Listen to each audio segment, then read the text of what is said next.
La respuesta y el manejo que se le ha dado a la actual crisis con relación a la desaparición forzada de 43 estudiantes normalistas de Ayotzinapa, ocurrida entre el 26 y el 27 de septiembre en el municipio de Iguala, así como la ejecución extrajudicial de 22 personas en Tlatlaya, Estado de México, ponen al descubierto la ausencia de protocolos y acciones del Estado mexicano ante las graves violaciones a los derechos humanos, poniendo de manifiesto la gran descomposición del sistema político mexicano.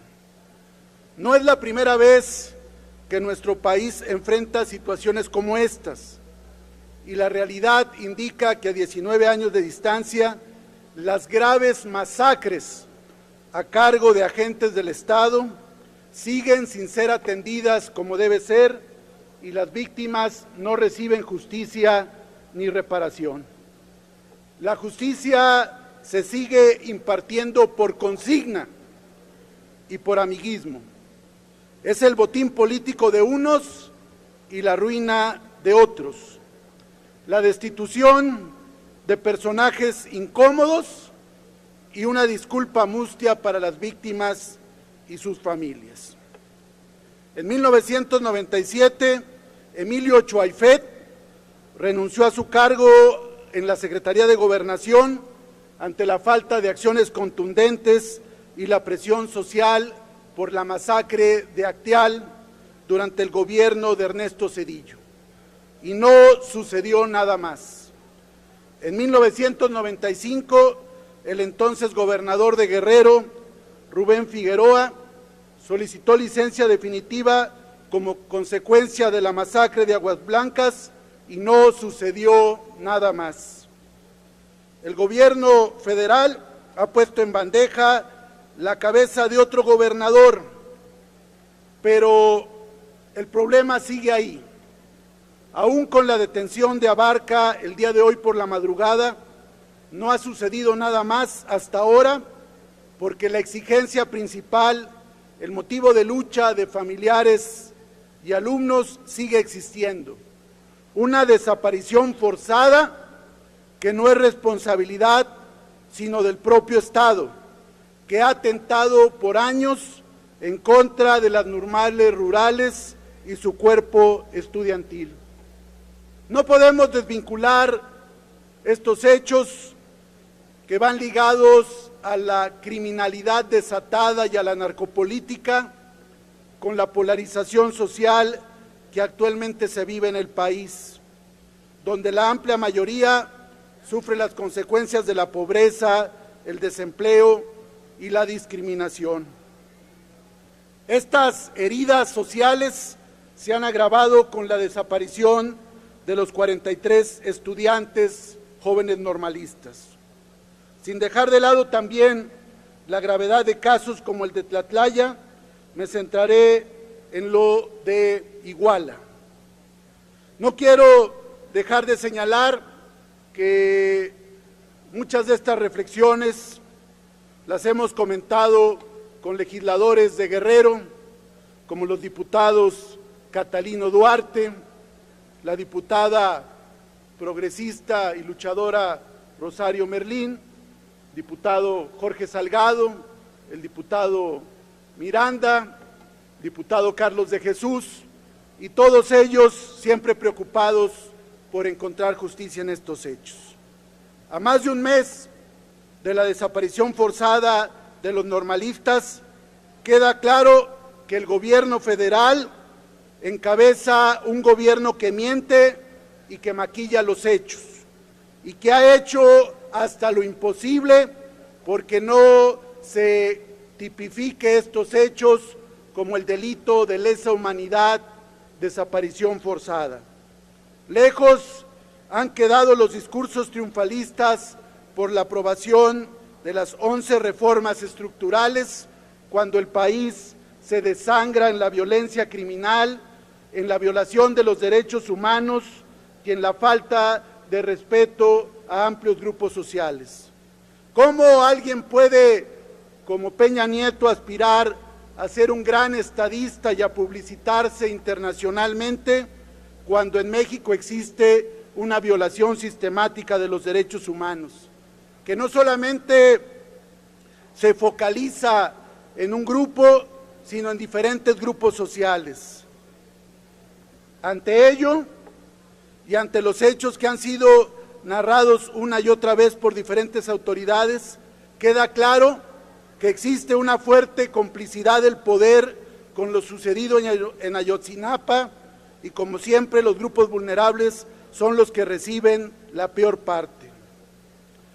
Y como si no fuera poco para las familias de desaparecidos, ahora en el colmo se acusa a los jóvenes normalistas de posibles vinculaciones con el crimen organizado. Se construye una revictimización de estos estudiantes que han sido golpeados sistemáticamente por su condición de pobreza, de precariedad y su necesidad de ser parte de la educación rural en nuestro país.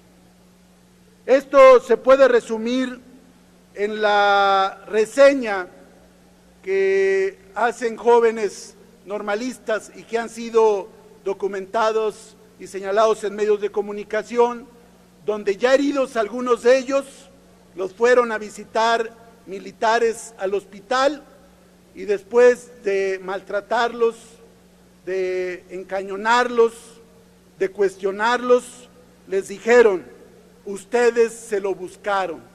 Esa es parte de la criminalización que está viviendo estos grupos sociales en el país. Por otro lado, se permitieron que transcurrieran 72 horas vitales para la búsqueda sin que el gobierno federal tomara en serio el caso y sin que ni siquiera el procurador Murillo Karam se atreviera a decir en público que se trataba de una desaparición forzada. Fue hasta el 22 de octubre, casi un mes después, que a través de las redes sociales la Secretaría de Gobernación anunciara que se estaban concluyendo diligencias para acreditar el delito de lesa humanidad de desaparición forzada, mismo que se tipifica en un plazo máximo de 72 horas. Por su parte, el presidente de la República actuó con incomprensible indiferencia y negligencia. Se tardó 11 días en hablar en público desde que ocurrieron las desapariciones y tuvieron que transcurrir 33 días para reunirse con los padres y familiares de estudiantes desaparecidos.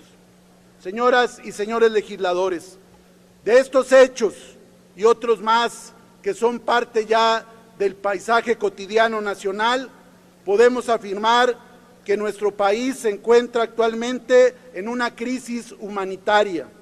México está en una crisis humanitaria, en una situación en donde existe una amenaza contra la vida de las personas esparcida a nivel nacional, su salud, seguridad y la capacidad mínima de subsistencia de individuos y comunidades. La realidad no solo está en Guerrero, está en la Sierra Tarahumara, en los municipios indígenas de Oaxaca, en los cientos de mujeres asesinadas en el Estado de México, Chihuahua, Guanajuato. Nuestro país enfrenta una ola de salvajismo como nunca antes. Y en tal virtud queremos señalar algo que es muy importante y con ello concluyo. Está pendiente una reunión con el secretario de la Defensa Nacional, en la cual insistiremos una y otra vez, porque Ayotzinapa es además una omisión viva de lo que hizo el Ejército.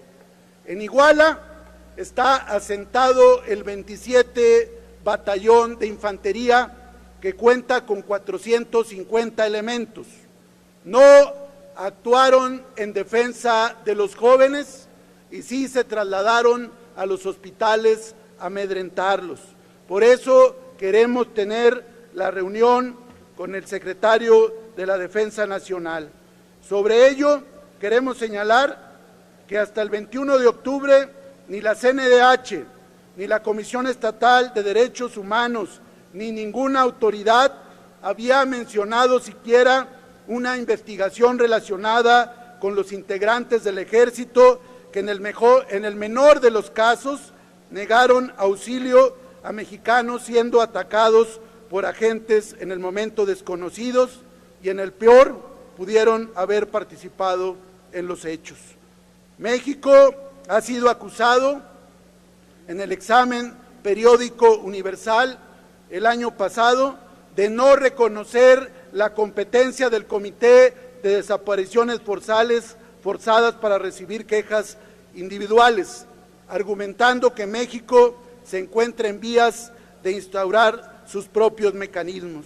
Y hoy que la realidad se nos atraviesa, queremos señalar las omisiones en materia de cumplimiento de los tratados internacionales en materia de los derechos humanos. México, de no corregir estos hechos, de no castigar ejemplarmente a los responsables, sean de nivel municipal, sean de nivel estatal o sean de nivel federal, se constituirá en un Estado fallido y en un Estado ausente del respeto a los derechos humanos. Vivos los llevaron, vivos los queremos. Es cuanto, presidente.